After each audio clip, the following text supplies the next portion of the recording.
We're broadcasting. Hey, welcome to Hey. the pre-show. Craig There and you I are go. just finishing up some technical things on this end to make sure we share and make sure Yeah, other where's my wrench? wrench. Get this stream going. No, Technical things. you need a canoe and an oar to get the stream going. Right. Wait, that doesn't make any sense either.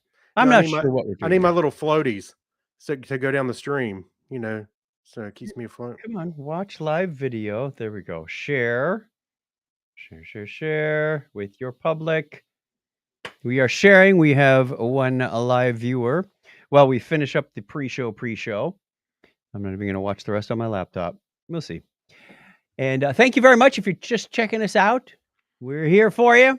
This is just a couple of geeks talking about geeky stuff. We've got space news. We've got earth science. We've got I don't even remember what else we got in here. We got making fun of Chuck and Craig, It's and a cornucopia of geeks news. And an embarrassing part where we humiliate ourselves trying to pronounce names in history that usually Right. doesn't go well. So that's kind of the wrap up of the show. Oh, we also review some of the shows and TV movies and whatnot that we've been watching over the last week. That's so right. if you're looking just to hang out, thank you very much. Hi, Paul. Good to see you. Thanks for joining. Hey, Paul. Share with your friends. Remember to share, like, and hit the subscribe button below. Right. Oh, I feel vindicated. One of my former colleagues from my help desk days about 10, 15 years ago was on a podcast I was listening to, and he said, I listened to, watch some of these videos on YouTube, and a lot of them start out with, "Hey guys." I'm like, yeah. I can't stand that. I absolutely come up with something original. And he says, I'm one person watching. Who are these guys they're talking about? And first of all, I think that's a misogynistic comment anyway. So hello, everyone who's watching our screen. Hello to you, dear viewer. I prefer something like, thanks for joining us. Or, try and talk to the person individually as much as you can. I know, hey, everybody's an easy one, right? I mean, hi, guys. Hi, guys. It's like rubbing the cat the wrong way to me. It's like, don't do it. What's the other thing? On YouTube, I do watch a good bit of reviews on different things, and I hate it when they go, they start off and they got this big glorious intro, and then, hi, how you doing? Thanks for joining me. Oh yes, they spend more on their graphics, and then their audio. The intro coming from a bathroom 2 counties away. Yeah, it's like the intro energy is up here, and their voice level's like here. It's like, no, it's time for Technorama. Hey, welcome to Technorama. Yeah, I'm happy to be here. Hey guys. You'll get none of that out of this show. Yeah. Only pure insanity and craziness, and a couple of very excited geeks who are thankful and grateful and happy you are here. That's right. Thanks for joining us. Mike Robinson joins us. We go. Greetings, foolish mortals. Greetings, foolish mortals. That's what we need. The echo and the reverb. All right. What do you say we get started? Hey, wait a minute. Yeah. Paul says he's concerned. I'm concerned I may have met you in person and forgot about it. Maybe. What? I doubt it. Maybe. How could you forget? No. The medication. I'll blame it on the medication. Yeah. Okay. All right, kill the banner. We are ready to go live. All right, I'm killing banner. Whew. That intro got me jazzed up. Then there's the music, which takes it to another level. Here we go. In 3, 2, 1. Technorama episode 690. I lost my mood ring.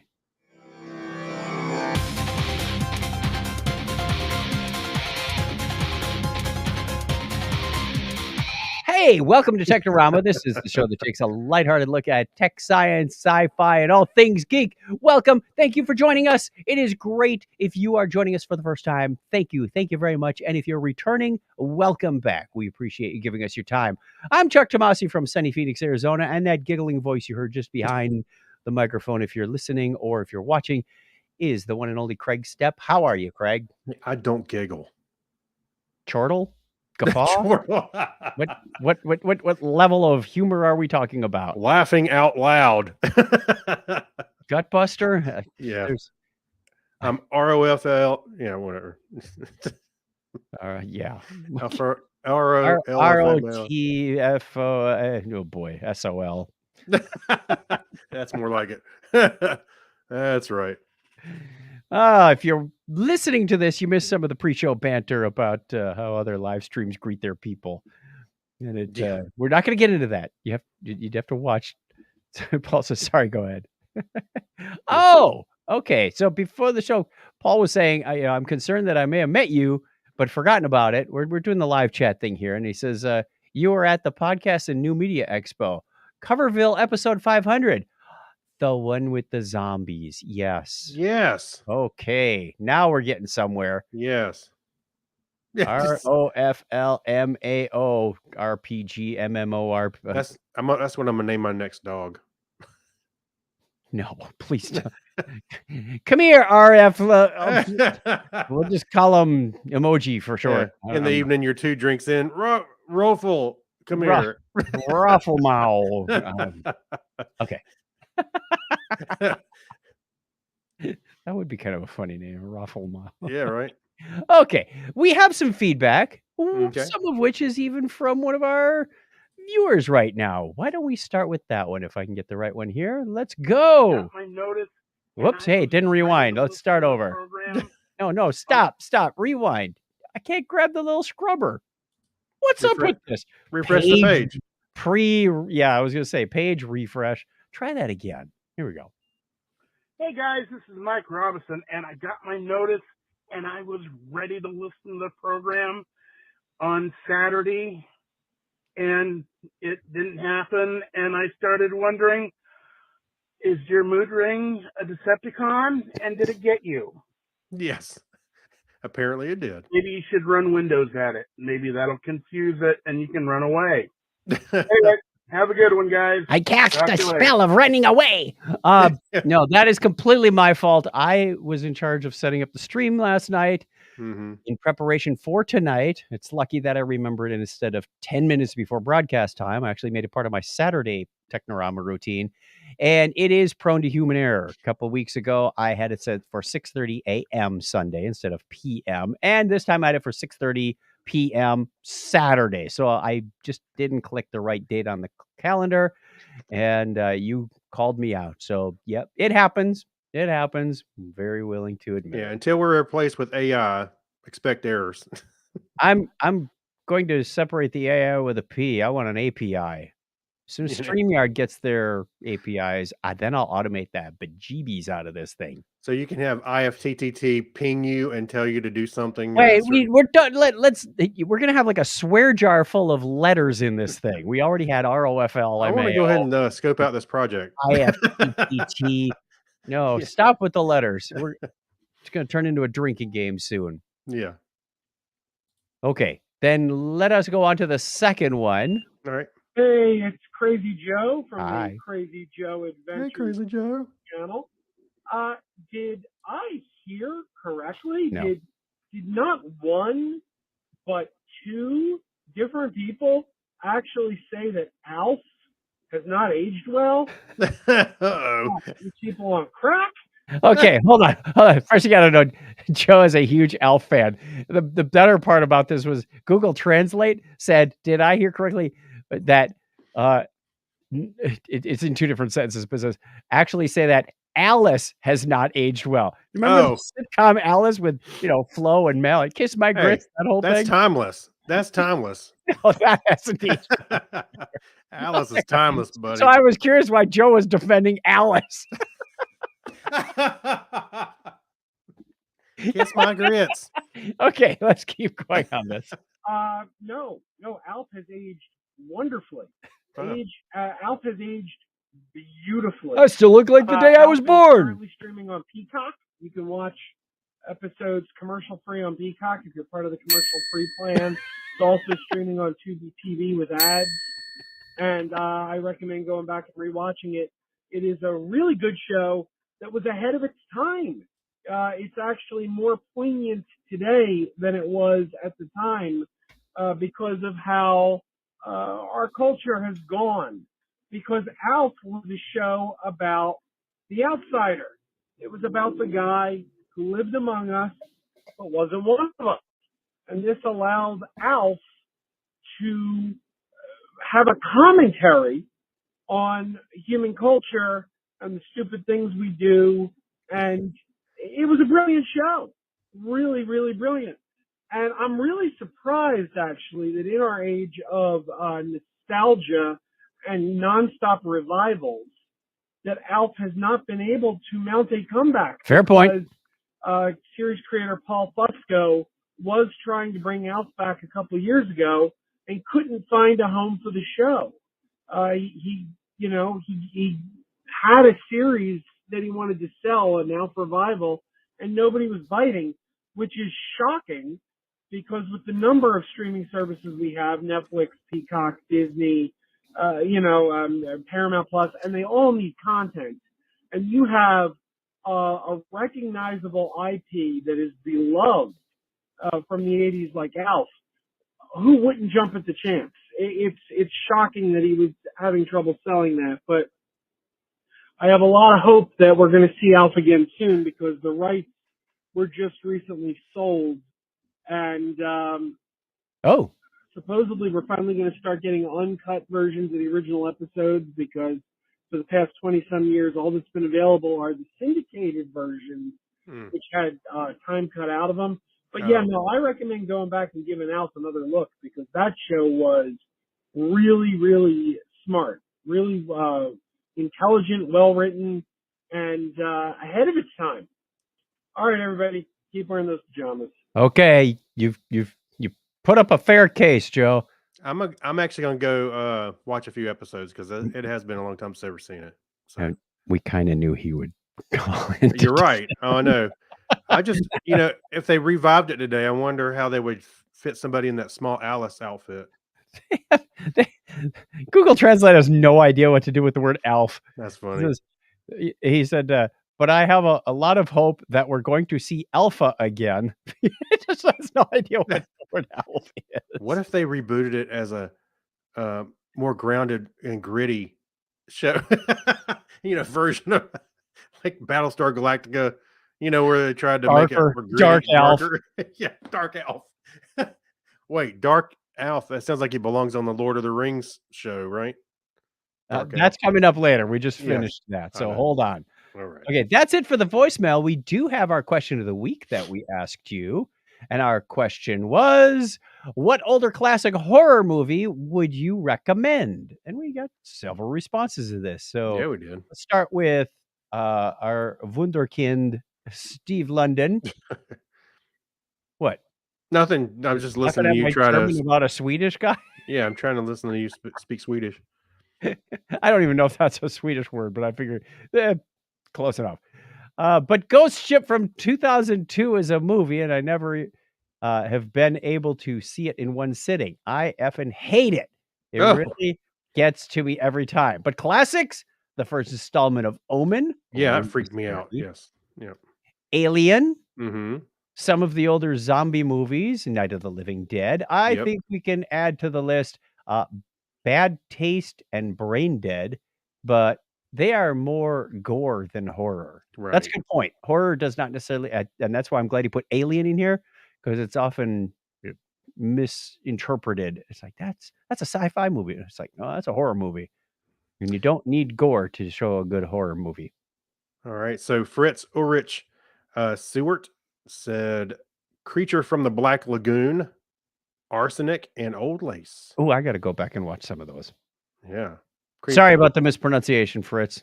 Hey, I'm sorry. Yeah. I remember a while back they showed this is obviously a long time ago. They showed the Creature from Black Lagoon on TV in 3D. You had to go to the store, like a convenience store, and get the red and blue glasses. Yeah. And we did that and watched it. It was pretty cool. See it in 3D like that. This Jack is like I was probably like 14 or so. It's been a long time ago. Back before they had like the polarized. Yeah. It was fun. Yeah, it was like you could go to like 7-Elevens or something like that, and the local station had the glasses and all the 7-Elevens in the area, so you could just go to a convenience store and pick the red and blue glasses up, and it came on. And I thought they showed 2 movies. It was Creature from Black Lagoon and seemed like there was something else, but I remember that for sure. Yeah. Hey, this is very timely with it being October and all. That's So right. this would be a good time for people to go watch their horror movies of the Yeah, classic. that's the whole. That's what do you think I thought of when I put the question in there? Hey, this show never has a plan. We're just a collection of happy coincidence. Okay. Yeah. Jack Mangan says Night of the Living Dead, Bride of Frankenstein, and also Poltergeist. All right. And one, I'm going to apologize to Mike because we've been saying his name wrong. It sounds Yes, like. there's a good reason to call into the listener line so we can pronounce your name properly. Yes, right. So Mike Robinson says original Hellraiser. Yes, I agree. Dracula cast a deadly spell. I'm not familiar with that one. Abbott Costello meet Frankenstein. Familiar with that one. Godzilla, the original. Pit and Pendulum. Ooh, that Yep. was, I heard that as a radio show Yeah, originally. Vincent Price, man. That's how old I am. His voice really gets to me. And anything, well, anything with Vincent Price. There you go. Oh, the Thriller song. Creatures Yeah. crawl in search of blood to You know, terrorize your neighborhood, and Hey. whosoever shall be found without a soul for getting down. You know, somebody, yeah, that's pretty good. Actually, somebody posted a video recently when he was on Johnny Carson and oh gosh, what was her name? My mind went blank. She sat in for him. Oh my gosh, who was the co-host or who was his Johnny Carson stand-in? Ed McMahon, No, female she hosted it sometime. Joan Rivers. Joan Rivers, thank you. Joan Wow, Rivers I was like throwing darts at a dartboard behind my back. Well, Joan Rivers said, had him read it on TV. She goes, "This has got to be the first time you've done this on TV." He said, "Yes, actually it is," and he did it. He sat there and just read it off the top of his head. It's pretty awesome. John Kretzer says The Day the Earth Stood Still, 1951 version. Absolutely. That's right. Let's see. Do we have a share? You had some comments. I did have some responses. Oh, hallelujah. Okay, Lone Guys Night says Ghostbusters. Is that a horror movie? Really? Because Paul said Little Shop of Horrors in here too, like or 1985 Reanimator. I don't. Okay, we're not going to debate that all night. You want to take the last one? Yeah, and Sean Brockman said Cat People, Phantasm, and Hellraiser. Oh, there goes our clean rating. Now I have to put an explicit. You're supposed to say heck Razor. Oh, come on. Phantasm was actually one I remember seeing a lot back in the day. Yeah, I don't know about that one. That one doesn't feel like it will hold up well. But hey, they didn't have to hold up. You just said what are some classic ones you'd recommend? Yeah, that was our question. You know, I did look. There's a reimagining of Hellraiser. I think it's on Hulu, and it had actually a decent Rotten Tomatoes score. So I'm gonna have to go check that out. All right. Yeah. Okay, we have expired all of our voicemail, but we'll have another question for you at the end of the show.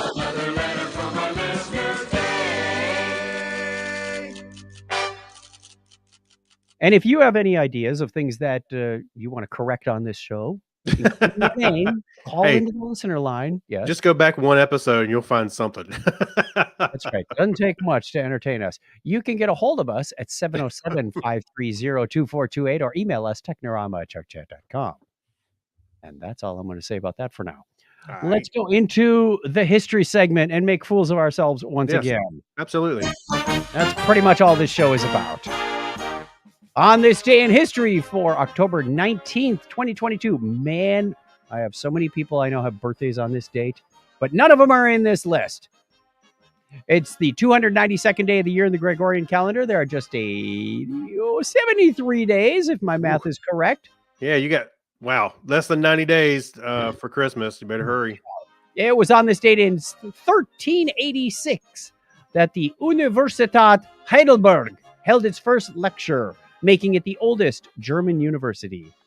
And also on this date, in October 19th, 1900, Max Planck. Planck. Like, sounds like Planck. a game. Max Planck.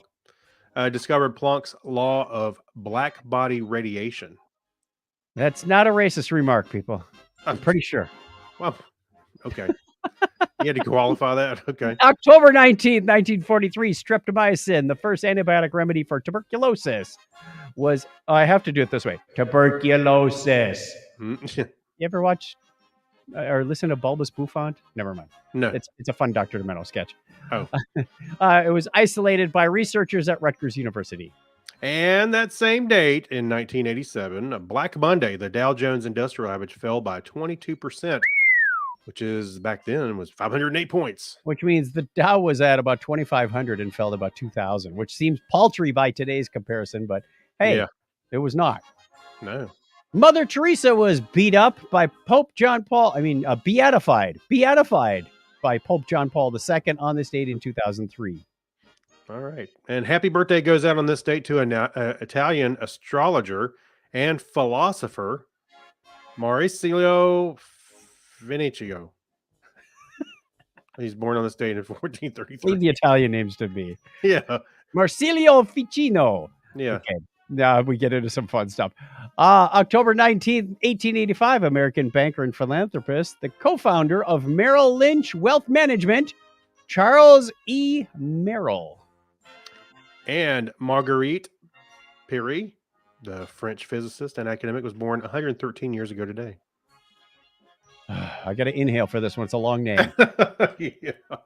Subramanian Chandrasekhar, the Indian-American astrophysicist, astronomer, and mathematician. Don't worry, there's one coming up for you. Nobel Prize laureate, was born on this date in 1910. And, okay, there I am. Born October 19th, 1916, French, Spanish immunologist and academic, Nobel Prize laureate, Jean Dosset. Oh, how did this work? I got both of them. Yay. Okay. I thought I had 3 in here, so it was an odd number. Okay, I'm going to take this apart and say it slowly. Sharad Chandra Shankar Shrikande. Sounds good to me. That's 3-part name. The Indian mathematician who was born 105 years ago today. Can you imagine somebody over there going, Craig Scap? Saying it nice and slow. Oh, I have gotten that before. What are you talking about? All right. Australian American oceanographer, author, and academic, Walter Monk. He was the star of the show Monk. No, he wasn't. Born on this date in 1917. American animator, producer, and voice actor who co-founded the Filmation Company, Lou Scheimer, was born 94 years ago today. And Robert Reed, the American actor, was born 90 years ago today. That's Mr. Brady, right? From the Brady Bunch? Yes. Okay. American actor John Lithgow, Lord Farquaad. He was born on this date in 1945. Hey, is he compensating for something, donkey? Stupid line. Also born on that same date in 1951, Greek mathematician and physicist, Demetrio Christodoulou. Hey, not bad. There you go. Close. Pick number 2, my lord. Duoluo. Pick number 3, my lord. Yeah. Listener birthdays this week include Russell Pearson, aka 9 Reads, Mike from near Des Moines, Iowa, on the 20th. The 21st has a couple of birthdays, Daniel Ebdrup Jensen, aka Debdrup, and Justin Deal. Oh, we got to change his name. Yeah, he's not going by Justin anymore. 22nd is Zach, ZML 2008, and Cassandra Therian from Canada. And several, as in 4, quattro birthdays on the 25th, including Mad Marv. Yes, it's spelled K-Y-L-E, but it's pronounced Marv. Hope that helps. We just used that joke a couple weeks ago. Yeah. Human Shield, Brit on Tour, aka Jason, and Scott from Minneapolis. Happy birthday to all of you. If it's your birthday this week, happy birthday, even if you're not on the calendar. But if you want to get on the calendar, Craig's going to put a banner on the screen, and I'm going to tell you how. Because you're going to go to chuckchat.com/birthday, put your name in there. We got you covered. Easy as that. And then you get to be part of a podcast and you live on the internet forever like the rest of us. That's right. Sort of. Yeah. Well, where my consciousness is going when I pass away. Gonna upload it? Yeah, that's right. That's the way it was on this day in history for October 19th, 2022. We already told them how to get on the birthday calendar. So out with you, marching band.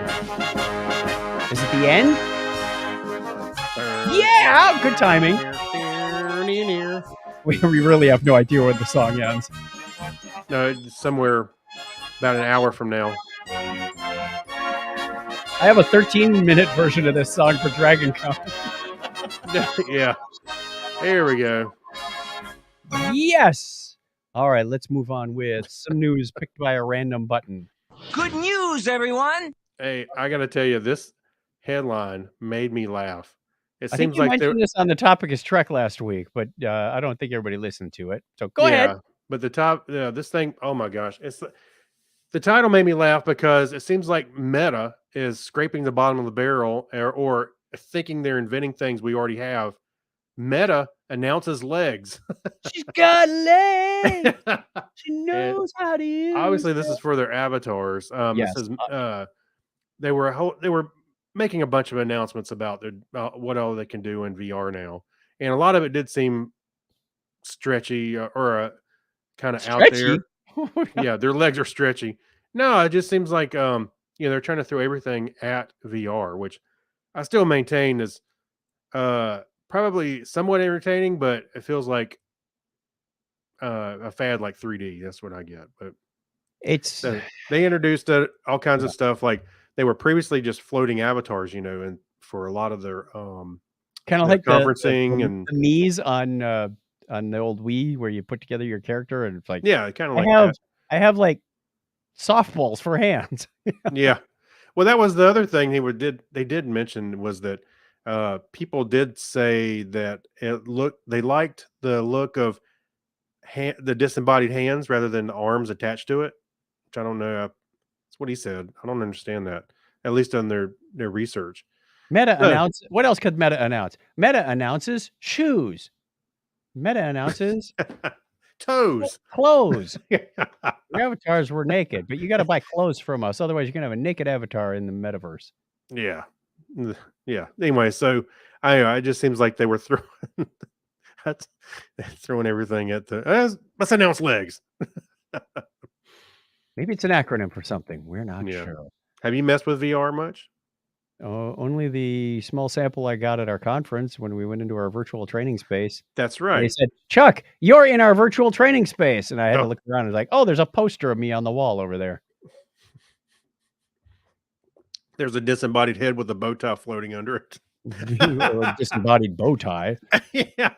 All hail the bow tie. Hi, I'm Chucky. How can I help you? I see you entered our VR space. It looks like you're looking for training. Right. Yeah. You've passed your CSA. Can I help you tell you what's next? Yeah, what's next? All right. Well, what's next, Chuck? Next up is that there may be a huge ocean beneath the Earth's surface because scientists have found evidence of water that's hundreds of miles down. And they discovered this because of an inclusion they found in a diamond. This diamond had something called, what is it? Starts with an R. I'm looking for the word. It says, at Goethe University in Frankfurt, Germany, geoscientists were investigating a diamond that was known to have formed more than 410 miles beneath the Earth's surface in Botswana, Africa. And when analyzing the contents of the stone, they found it contained a large amount of water. The high volume of water in the diamond is evidence that supports a theory, which previously had been just a theory, that a huge ocean is suspended between the upper and lower layers of the Earth, deep within the planet's crust. They're saying in the transition layer between the upper mantle and the lower mantle. And I'm trying to figure out how there could be that much water in such a hot place without going kaboom as steam. Now, I know steam, in order for something to boil, pressure is a factor, and the pressures are immense down there. So it's probably keeping the boiling point much higher than we would see here at 100 degrees C, 212 Fahrenheit. That's a number everyone can remember, right? Yes. But it just, there were, I don't know. It seems, I need some proof. I know somebody's not going to drill a hole 410 miles down and go, oh, I struck water. And I don't know what they intend to do with this information because it's not like you can go get it. Because I'd be afraid if they drill. I'm sorry. Go ahead. Well, first of all, this this water may be intrinsic to the way that our Earth operates internally. Yeah, such as, oh, there's a certain amount of water here or not here, which could create a hot spot that creates the mid-oceanic ridge or a hot spot for the Hawaiian Islands or something. And if we were dumb enough to actually go down and get it and go there, we've solved all the problems. Well, I don't even know if it's fresh water or salt water or sulfur water. Who knows? I guess sulfur water would be acid, wouldn't it? The it would likely disrupt a balance that's been going on for millions and millions of years, Right. billions of years at this point, and then we just doom our planet even more. So I say, fine if you can detect it. So what? I mean, I'm not trying to be a curmudgeon here, but does this have any knowing? What do we get out of knowing this? Even if it's a theory that's proven true, it's it's not like Jules Verne where you go down and you drill a hole and it's like, hey, there's dinosaurs down here in a jungle, and where's the light coming from? I don't Yeah. know. That's I don't know. I'd be afraid they're gonna drill down there and the Earth will just go, deflate. or like a balloon. Yeah, that's what I meant. Yeah. Uh-oh, we can't plug the hole back up. You know. Hey, another one of our Patreon people, Dan, is on. Says, hey guys. Oh, sorry, I missed the chat. We're not going back to the beginning where we talked about how to greet yourself, your Yeah. viewers. Hey guys, yeah. All Yeah, right. just get Sigler to write another book about it. Yeah. Earth core. Yeah. Right. There's an ocean down there. Earth core. Yeah, he didn't count on that. Earth core 12. All right. So this next article is about artificial intelligence and how it could soon diagnose illnesses based on the sound of your voice, which is This was interesting. intriguing. Yeah. I thought this was fascinating. Where It's were the- the 5 different kinds of? Yeah, go ahead. Anyway, so they were saying that all of the vibrations and breathing patterns that as you speak Yep. could give you a lot of information about your potential health situation. They asked experts if you could close your eyes when a patient comes in just by listening to their voice, would you have any way of diagnosis? And of course, they couldn't, but they could if we use an AI. So when someone speaks low and slow, it might have they may have Parkinson's. Slurring might be a sign of a stroke. Scientists even diagnose depression or cancer. They could even do that. Yeah, they said There's they could possibly detect things like neurological disorders, voice disorders, mood disorders, respiratory disorders, and even pediatric disorders like autism or speech delays. yeah. I thought that's fascinating. They're going to need a good sample of this because everybody's got a different way of speaking. Anyway, some people are just worn out from smoking cigarettes. Some people come in and go, everything's coming. I was like, oh my gosh, you got Ethel Merman disease. Yeah. Yeah. What about anyway, so this is part of a larger program from the NIH where they're trying this is bridge to AI program is what they call it. Need a lot of So- samples. Yeah, you need a lot of samples so you can start and diagnosis, I guess. So you can kind of start pairing things up and teaching the AI, right? Because you need a big sample size. Yeah. To do a lot of AI machine learning kind of stuff. It's not unheard of. No pun intended about voices. This is stuff that Dr. Michio Kaku was talking about 10, 15 years ago with us. So Yeah. I Yeah, think it's that's right. possible. I look forward to the time when AI can help us spot potential problems. Yeah, but just be able to pull that plug when it goes rogue. Good segue, everyone, because our next story is about electric vehicles. And Oh. normally, if you are currently an electric vehicle owner, like today, you own a Tesla or some other electric vehicle, you know how long you can take to charge, especially if it's on, house power of 110 volts. Okay, not the quickest operation. Well, researchers have found that they can use some technology from NASA to potentially get that charge time down to about 5 minutes, which would really help if you're on a long road trip and you don't want to Yeah. spend overnight at a hotel charging your car up because you just drove 4 hours and ran out of juice. They are so the main problem is when you move current through a conductor, such as a cable. The more current you push through, the hotter it's going to get. You may have noticed this in the past. That's how we get like the actual fuses. That's why fuses blow, because they're meant to melt at a certain Yeah. Yeah. Right. 10 amp fuse, 20 amp fuse, etc. That's exactly what they're doing, is they're proving that, hey, it's getting too hot in here. You're moving too much current. You're asking us to draw a lot of current. Well, so they're thinking about if you could put like a cooling jacket on here, because NASA has done this in the past with some of their projects. I'd say they obviously have an advantage being out in space because it's much, much colder out there, that they wouldn't have to work as hard. But Yeah. if, Right. maybe you could put some sort of liquid nitrogen jacket around the hose from the pump. I don't know. You could possibly get your car charged a lot faster. That would be great. Actually, yeah, and like as you mentioned, that's one of the bigger complaints about. I mean, they're getting it down some, uh, but still, what 30 minutes to an hour that's a long time to stand around a pump or Well, a and the charging stations are a big limitation right now to the adoption of electric vehicles. yes, So availability. the government in the US is saying, well, we're going to put 500,000 of them out there. So that won't be a problem. Well, you're going to have gas lines of the 70s during the oil embargo, when Mhm. people are lined up going, hurry up there. I've only been plugged in for an hour. Yeah, right, right. Yeah, exactly. Well, I tell you that my big fear, not really fear, but concern is that once we get to that tipping point where electricity is um demand for cars is about on par with gasoline, and they're starting to make that crossover, Yes. is that what is the gas prices going to look like? Because demand is going to start going way down. It's not like they're going to do it on their good graces and keep prices around similar,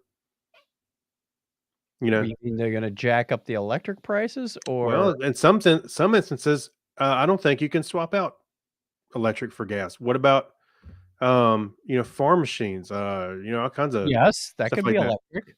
So I'm thinking that I could, but I'm saying it's not going to be like anytime soon. So I'm saying gas prices, I feel like the market's going to get wonky when the demand starts to go down and the prices go up, but electricity's slowly coming up. There's going to be a little a crossover where it's not going to be pleasant for a while. Is what I'm getting at. Welcome to the Economist podcast, where two Yeah. idiots don't talk about things we really don't know anything Well, I'm about. serious. Do it. No.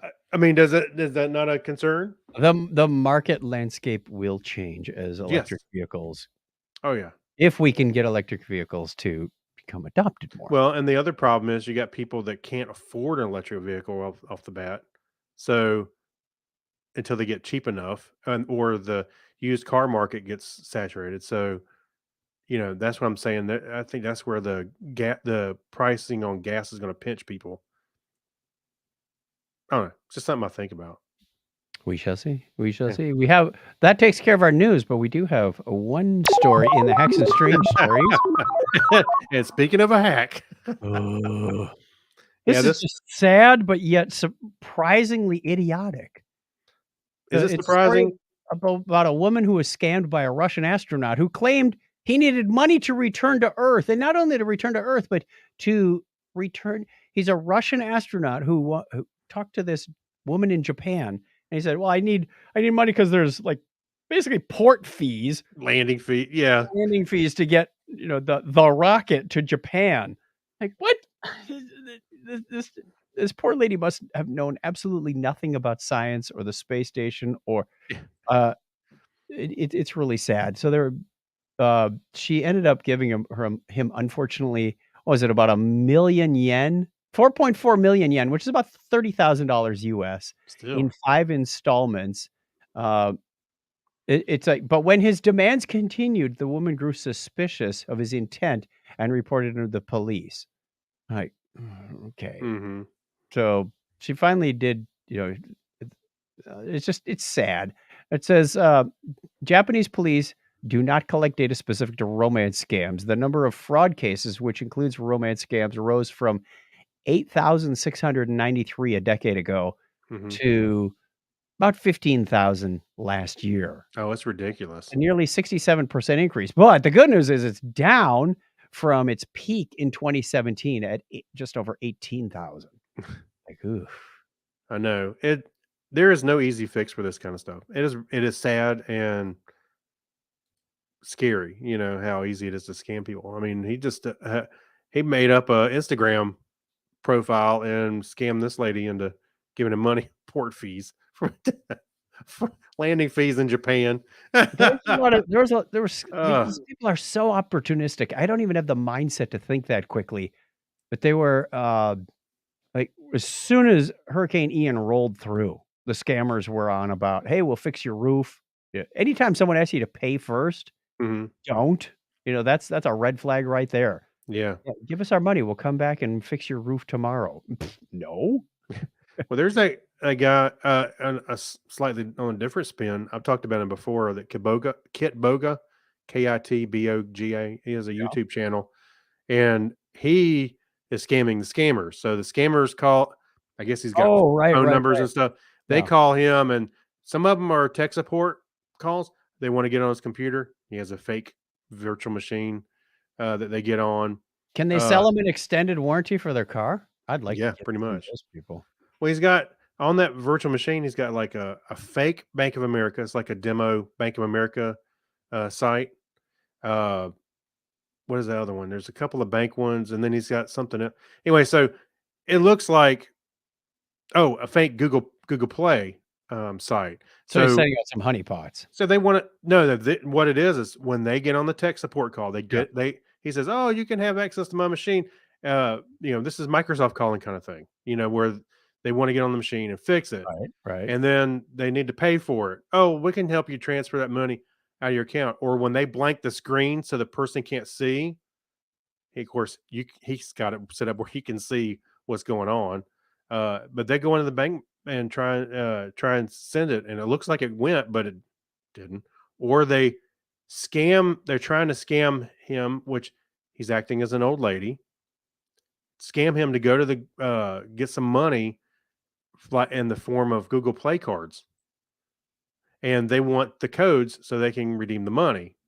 But he's playing stupid, and he posts the code into his fake site, and they're like, "No, no, no, don't do that." It's ridiculous. It's people that's how they make their money, man. A good thing our listeners are too smart for that. Yeah. Anyway, I would highly suggest go watch him, and it's As we entertaining. now ask our congratulate our patrons for their donations. Wait. Ooh, No, we're doing a man, shout out to the sorry, chat sorry. room. Oh, shout out to the chat room. Yeah, let's first. break it Okay. up a little bit. Yeah, Yeah. Sunday nights at 9:30. We're around. We want to see you. We've got a number of people out here hanging around with us. Paul Mackey and Mike Robinson have been chatting it up pretty good tonight. We'd love to see you. Join us Sunday nights at 9:30 Eastern time, whatever that is in your part of the world or country. Maybe you're working the graveyard shift in Australia. No, that wouldn't be graveyard in Australia. That would be more like graveyard in Europe. Okay, The day whatever. before. happens to The be. day before. No, the No, day after. after. Yeah, I remember there were a couple times when I was in Malaysia and I was at work Monday morning going, "Hey, it's Technorama time." Yeah. Very, very bizarre listening to the show live Oh yeah. in the morning or listening to a US football game in Germany at like 2 a.m. It's just, Oh yeah. oh, time zones, how you humor me. Yep. If only the world were flat, we wouldn't have to bother. It is. It's I'm just flat. kidding. It's round like a dinner plate. It's just flat in my yard. That's all. Now we'll talk about our scam. No, wait. What? The Patreon people. Thank you That's right. very much to everybody who has graciously contributed as little as $1 per episode to keep this show running. And we are coming into some mighty fine bills at the end of the year. Oh boy. We also have some rewards for our higher tier patrons.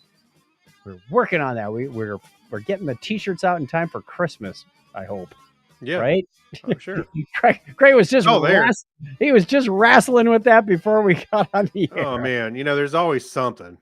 It's like we've got the design done finally. He's trying to Yeah. upload it. It's not happening. It's like, so we're gonna get that to you. In fact, they're so nice. I want one for myself, and That's maybe right. even one of the backup ones. So we've got the 2022. Maybe we should put a year on that design so people know it's the 2022 vintage or something. I can put the year on there. All right. Anyway, let's get back to the reading of the patrons. Alexis Duran, thank you very much. Amber Elstad, Amy Bowen, Avner Braverman, Ben Vaughn, Brian Brown. I'm not to the point where I can do this with my eyes closed yet, but close. Some of the listeners are probably going along with me. Chris Martinez, Chris MC, Dandy Man Coyer, Whoop. Oh, yeah, he was on too. Forgot to mention that name. He's in there. So we had several people watching tonight. What? Oh, Craig's putting another row on the table at the bottom. I'll get there in a second. Where were we? Dean Jensen, Denise Inglis, Gary Lindros. Thank you, John Clifford, John Noble, Yorga Shrawen, and Crazy Joe Adventures called in earlier. Kyle Nishioka, happy birthday to you. Leon, Mark Kilfoyle, Matt Baum, Mike Wills, Paul Mackey. I believe you're still the newest member. We need someone to knock that crown off. Yeah. Saturday Morning Media, Stephen Weshy, Steve Therian, Steve Cody, Steve London, Tim Cook, and put your thank you name and thank you very much here. Put your name here if you're following along. That's the extra row. Craig's all ready for our new patrons. Yes, I am. Q4 friends. Oh, you want to do that? Craig's already got it on the screen, but I'm going to read it to you if you're listening to this in podcast audio form. Patreon.com/Technorama podcast. It's only $1. You only pay when we do a show. So if we're on vacation, you don't get billed. It's once a month. But it really, really, really helps. So thank you. And we'll get those t-shirts out to our $5 members really soon. Watch your mailbox. Okay. Hey, Paul, by the way it works is you got to go recruit somebody else. So it's like, and then you get a cut of theirs. No, we're not doing No. Oh, yeah, that's right. That's illegal. That's a pyramid scheme. We're not going there. Yeah. No, don't do that. Do it. Don't do it. Oh, I thought they said Fonzie scheme. Hey. I think he had a scheme of his own. Yes. That's something else entirely. All right. It's time for us to talk about the TV and movie stuff we watched in the last week. Gosh, you got me out. Well, I thought I ranked here. You know what? I'm gonna save the first one for next time. We're not quite done. I thought we might be, but I just scratched one from my list. Okay, let's go to the second one. Human Playground on Netflix. This is narrated by Idris Elba. So very good narration. And it talks about all kinds of games and sports we play, and some of them are really bizarre. It's not the chase the wheel of cheese down the hill thing, but it's right up there with that. There's things like leaping the bull to not get gored to death. There's a lady who dives into the freezing cold ice water and then jumps, and she's just wearing her little skimpy swimming suit, and then she tries to warm up for the next hour. And it's a lot of it is cultural based. A lot of it is based on legends, religions, survival. And some of it you just don't know what they're coming up with next. They did get into esports at the end, so they talk about how we are continuing to evolve, and some people making a bunch of money off of it. There is what was it? The one I can't remember where it was. Nigeria, where they have a fight that's been going on. It's kind of like boxing and wrestling with bare knuckles, and it's been going on for centuries.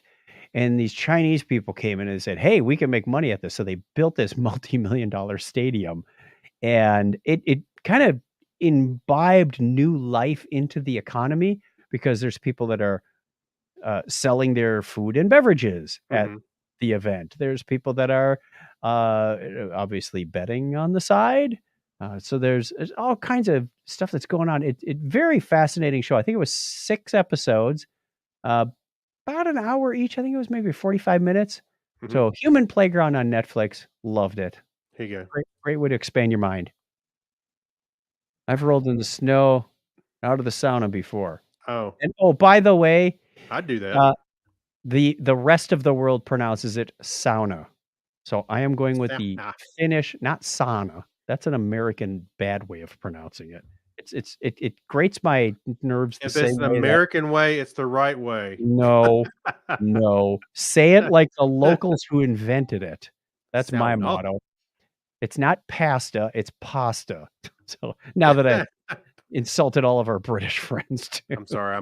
I will cook pasta all day long. Okay, what do you got? All right. So I watched Werewolf by Night, which is on Disney Plus. It's a one-off show. It's not like a series or anything. Paul And Mackey said, "You said it right. OMG."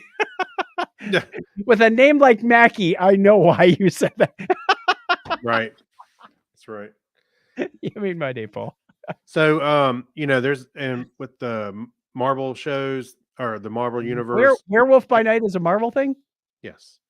And with the Marvel stuff, there is different parts of there's a multiverse, different little pockets of multiverses, and this was one where it was more in the vein of horror movies, like with the old school with the werewolf and everything. And you'll see if you're a Marvel fan, like comic book fan, you'll see a character in there that makes a little more than a cameo that is in there. Not one that you've seen on the screen before. But I love the way it was filmed. Of course, it was all black and white. They used shadows when the guy turned into the werewolf. You don't actually see him turn. You see his hands starting to change, but you see the shadow on the wall. Where from the Like light. Bugs Bunny. Yeah, where it's changed. Yeah, yeah, kind of like that Bugs Bunny, where he's changing. And I enjoyed it. I thought it was great. The music was great. I forget his name, but the director did the music and directed the show, which is kind of interesting. But yeah, I can recommend that, The Werewolf by Night. Is it a movie or is it a series? It's just a one-off for like a movie, but it's kind of short. It's like maybe an hour. All right. All I right. think it was an hour. Yeah. I finished watching, I've been watching this for the last couple of months. It's called I'm a Killer on Netflix. I'm always watching crime shows and whatnot. This is a story about prisoners who are on death row. Some have been commuted, some have been turned into life with no possibility of parole because of the law changing. Like, oh, wait, he committed the crime when he was 16. You can't sentence a minor to death. So, like in 2005, they changed it. There's 3 seasons of 10 each, 8 each. I mean, it's a fairly long haul, and you start to get this recurring theme. Yeah. It's interesting because season 1 varied a bit in format from 2 and 3. And of course, Netflix putting shows in backwards orders like they usually do. I watched 3, then 2, then 1. Now I got to the beginning and went, wow, they really kind of fell off there. Oh, wait, I was watching them backwards. They usually start with the prisoner telling their story, and they almost inevitably tell a variation of what, to make them not sound as bad as they really are. hmm And then you get the story from the family, you get the story from the prosecuting attorney, you get the story from a lot of different sources. Sometimes you get a story from like their childhood friend. Oh, Billy couldn't be all that bad. He was just misunderstood, and He was the quiet one. he was a caring individual. Yeah, that went and shot 3 people in his family one evening. Yeah. As Right. but he didn't remember because it was so it was um yeah, disturbing. It's certainly they don't go into well, they do go into the graphical details, but they don't show people getting shot. They'll uh the thing I found is the pattern that I spot is that a lot of these people were made. They were abused or hmm molested or something in their childhood by drunk father or uh, you know started with drugs and drinking by this uncle they looked up to, and then they got into crime and the crime got bad and they eventually killed somebody and went to prison for it. Right. It, it's unfortunate because if alcoholic dad wasn't a problem or you could take that child out of the environment before they had lasting impact, we'd be saving other lives. So, it kind of spoke to me on the fact that look for those opportunities where a child's life is being negatively impacted and do what you can to get them out of that. Because I'm not saying every kid that's yelled at is going to turn into a serial killer or, Right. go shoot up a school. Well, you never know these days. Um, but it's something to be cognizant of, and, yeah, there's nothing you can do about somebody who, you know, uh, you know, went out to rob somebody and then shot him square in the eyes in 1985. But, that the person who did that was a product of their upbringing in almost every case. Right. One guy was in the wrong place at the wrong time. Yeah, he went out with his friends. Of course, his story was that, hey, I was just driving the car. This guy went up the driveway and shot, the judge's kid. like, Right. and then you find out, no, he wasn't just randomly driving around. So there's a lot of fascinating stories, and you kind of get pulled in to almost the sympathy of the prisoner at first. In many cases, not all of them, certainly. Some people just flat out go, I admit it, I shot 3 people. I should be in here. One guy was begging to be sentenced to death.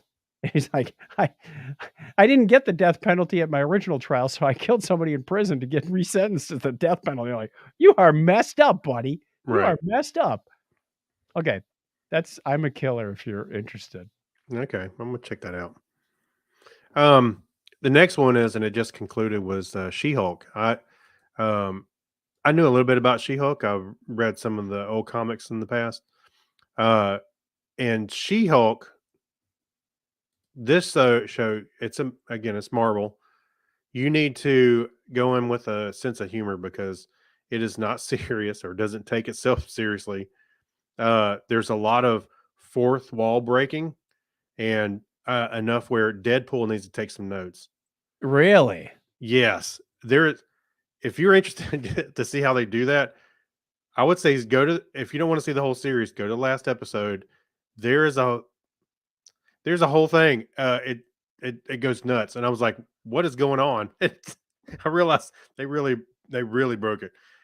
In the comic, She-Hulk routinely broke the fourth wall enough where she was actually talking to the creator, or not the creator, but John Byrne, the artist that was drawing the comic, and she would routinely talk to the readers. So it was entirely within her character to be doing this, Yeah. and I thought it was really good. They did pretty good with the special effects, considering she's a tall green woman. Sometimes it didn't quite work 100%, but I just kind of let it go, but they did a great job with it overall. I enjoyed it. Even my wife's watched it, so I was very surprised by that. And it had Tatiana Maslany as she plays Jennifer Walters, the She-Hulk herself, and she's easy to like. From Orphan Black, everybody. Yeah. She's a great little actress. So I enjoyed it. Lots of Hulk. You'll see, if you're a comic book fan, you'll see lots of familiar faces and some that you never you only seen in the comics is what I'm getting at. So it's good. I can't I can't not think of the Amazon women on Futurama. I know. Yeah. We need snoo. Yeah. Oh boy. Well, that happens in here There was too. no snoo on She-Hulk. Oh, there was. Oh, I'm damaged. Yeah, yeah. I would say go watch it, but I don't know if you'd like it 100%. But yeah, there's some stuff in there I think you would find amusing. My last one is Rings of Power on Amazon. Mm-hmm. On Prime Video. Is it concluded now? Oh, yeah, It is this season? concluded. They wrapped up the episode 8, and they wrapped it up well. It was a bit like Rogue One in a sense. I mean, Okay. they didn't like walk into the scene where Gandalf rolls into town, but they set it up. From the backstory in Fellowship, Mm-hmm. Sauron was having this battle with the elves, and Isildur chopped off his finger, and Yeah. so you get some names out of that are in this series. I don't want to give anything away. Yeah. But they wrap things up, but they left you with enough things going, well, hang on, what?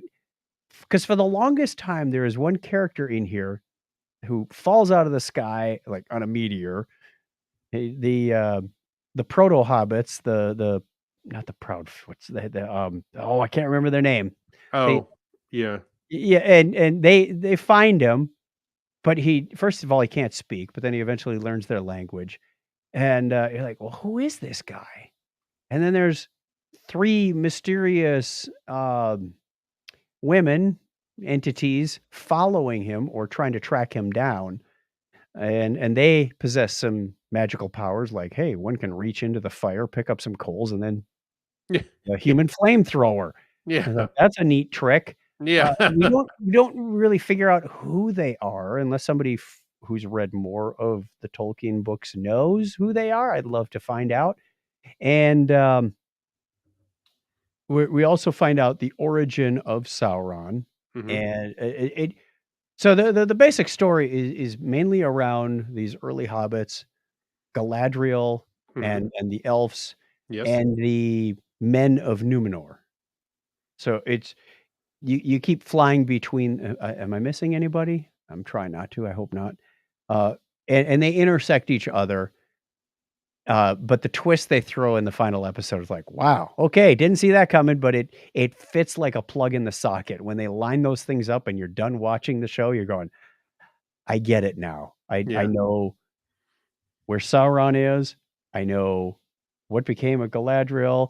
I know where the 3 elves got their 3 rings. Mhm. They don't get into Mordor, excuse me, Sauron making the Ring of Power, or the 12 that went to the dwarves, and or Yeah, the 12 right. that went to the men, then 11 that went to whatever it was. Uh, He's still but working on those. yeah, uh, it's very fascinating. Visually stunning, as you would expect from this universe. There were times where I'm thinking that, man, I wonder if Peter Jackson was consulted on this, because it was just so well done. Music, No, I effects, don't. Yeah, everything. I don't believe he was. So I thought it was good. I thought it was Well, good. well, good. I'm Rings gonna go now that it's over. I'm gonna go back and check it because I just had too many things I was kind of involved in, and I'm like, I just and have to come waiting back and every watch. Friday for a new episode. It's like, Right. yeah. Yeah, now I can kind of go through it. I'm not going to binge it, but I will watch it in accelerated fashion. Yeah. Yeah, It's you want to absorb everything in one episode, because it's a lot. yeah, It's a lot. And the last one I think was 90 minutes. So brace yourself. right. All right, that's it for. Actually, we can skip the things in the Geek Library. I think we're going a We'll little long mention them here. real quick. There are some images, Earth-based images of Jupiter's moons Europa and Ganymede, and they're blurry like you would expect. They're nothing like you saw from the. They said the clearest picture. I was like, I'm not sure. Yeah, They like, understand. it's I don't think like that. a I don't think it 64 means by what they 64 say it pixel. means. Yeah. So Right. and there's also an article here about the cerebellum. That's the part of the back of the brain that Mhm. looks like hamburger. And it's how they're figuring out some new functions that it may have in terms of the rest of the brain too. The Hmm. amygdala, the hippocampus, and the cerebellum are part of these emotional states, and where it's kind of fascinating reading. I encourage you to read it in the Geek Library over at episode 690 at chuckchat.com/Technorama. Oh wait, that's the other show that I have to do that. So we're Yeah. going to leave you with a question of the week. Now that we are at the top of the hour, Yeah. good timing for What is it? us. What is it? We don't play by a play clock around here. What's a movie that bombed at the box office but was actually good? Ooh, I Alf like the this one. movie. I'm No, just stop. Now you're going to get Joe to call in twice. All All right, have we're an going to answer? leave it You got an answer? You got something off in the mind? top of my head. I can't think of one, but I know there's something out there that. I can tell you one. I got one right now. Go ahead. Speed Racer. Really? I love that movie. That doesn't surprise me, Craig, given your nostalgia for Speed Racer. Speed Racer was awesome. The movie was. Yeah. But yeah, it didn't do very well. I'll Yeah. figure something out by the time we get there. Amy says that poem is a powerful 9. Oh, 9 for the mortal men doomed to die. Oh, right. Oh, they do play the song at the end, so I should have remembered that. At the very end of episode, they play this song about the rings. Okay. Yep. Okay. There we go. Hey, wait a minute. Yes. Real quick. I think it's coming back for a second season already. Isn't that? What? Rings of Power? Yeah. It felt like it was done. I mean, even if they got a different where it is, even if it's a different story, but I think they planned on two seasons. Well, maybe we'll get to see the rest of the rings made. Yeah. And where the dragons come from. See, there you go. You're missing out on that part. So yeah, they didn't wrap everything up. They got to get to the part where Isildur chops off Sauron's finger. Then we're done. Yeah, that's right. And when he gets his helmet that can get Wi-Fi. Yeah. All right, that takes us to the end of the show. Thank you very much. You just got that? It Yeah. looks like one of those Netgear, with the 50 Yeah, it does. antennas on it. Some of those funky Wi-Fi routers. Yeah. Right. Don't forget, you can get in touch with us by calling the listener line at 707-530-2428. We'd love to hear from you. Or Technorama at chuckchat.com. Maybe this podcasting 2.0 thing will come out and we'll just be able to push a button and leave a voicemail. When There you the go. Princess Bride. Good Yeah. answer. Good That's answer good for a answer. movie. Great answer. Follow us by looking on the internet, wherever you look for. Search for Technorama Podcast, and we will be there. Thank you very much for all of your help this week, Craig, finding the news stories, My etc. pleasure. Yeah. Thank you, problem. everyone who listens. Special thank you to all of our patrons. We'll have those T-shirts out shortly. In the meantime, Craig, the answer is binary high five. The question is 101. that would be correct. It's like we were playing Jeopardy at the end. I don't know. That's right. Oh, I forgot to say what is 101. Oh, dang it. Oh, That's why I didn't tell you we were playing Jeopardy, so I guess you get it out. You yeah, didn't tell me the rules, man. that's right. Next time we'll play Family Feud. We surveyed 101 people for a popular binary number. Right. Oh, by the way, it looks like there will be a season 2 is locked in. They have plans for a 5-season run. All the way, Wow. and they have shots planned out, for the up until the last season. Okay, then. So a season 2 will be coming, and I'm sure it'll kind of fill out a little more of what you were talking about, the rings, the other parts of the rings, and The rule. Okay. yeah, season 2 is moving to production in UK, and we'll start filming in this October. So did they? It says October 3rd. That's right, Eric's. All right. We're going to stop the stream and go record our Patreon show. So thank you very much, everybody, for joining us. We will talk to you again next Sunday. I think, Julie and Will are going to be in town. So I'm going to have to see what I can do because their bedroom is going to be right on the other side of that camera. Oh, okay. We'll figure something out as we go. Yeah. All right. Thanks, everybody. Take care.